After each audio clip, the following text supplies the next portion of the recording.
सांगली जिल्ह्यातील पंचायत समिती निवडणुकांचे निकाल जाहीर. राजकीय हालचालींना वेग, सत्ता स्थापनेसाठी चर्चा सुरू. सांगली जिल्ह्यातील विविध पंचायत समित्यांचे निकाल आज जाहीर झालेले आहेत. जिल्ह्यातील राजकीय चित्र स्पष्ट झालेलं आहे. काही ठिकाणी भाजपला यश मिळाले, काही तालुक्यांमध्ये राष्ट्रवादी शरद पवार गट आणि काँग्रेसने वर्चस्व राखले. मिरज पंचायत समितीमध्ये एकूण 22 पैकी भाजपाने 10 जागा जिंकत आघाडी घेतली आहे. राष्ट्रवादी अजित पवार गटाला 3, काँग्रेसला 3, राष्ट्रवादी शरद पवार गटाला 4, शिवसेना शिंदे गटाला 2 जागा मिळाल्या आहेत.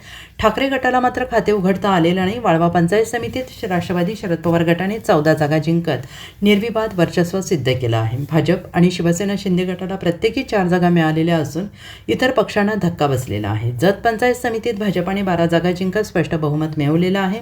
काँग्रेसला 4 तर राष्ट्रवादी अजित पवार गटाला 2 जागा मिळालेल्या आहेत. शिराळा पंचायत समितीत राष्ट्रवादी अजित पवार गट 3 जागांसह आघाडीवर असून भाजप आणि राष्ट्रवादी शरद पवार गटाला प्रत्येकी 2 जागा मिळाल्या आहेत. एक अपक्ष उमेदवार विजयी झालेला असून त्यांना राष्ट्रवादी शरद पवार गटाचा पाठिंबा आहे. कडेगाव पंचायत समितीत काँग्रेसने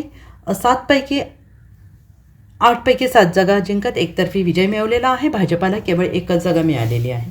तासगाव पंचायत समितीत राष्ट्रवादी अजित पवार गटाने 4 जागा जिंकलेल्या असून राष्ट्रवादी शरद पवार गटाला 2 जागा मिळालेल्या आहेत. खानापूर पंचायत समितीत शिवसेना शिंदे गटाने सर्वच्या सर्व 8 जागा जिंकत क्लीन स्वीप केला आहे. या निकालांमुळे सांगली जिल्ह्यातील स्थानिक राजकारणात मोठे बदल होण्याची शक्यता असून आगामी काळात सत्ता स्थापनेसाठी हालचालींना वेग येणार आहे. Bureau report, SPN Marathi, Sangli.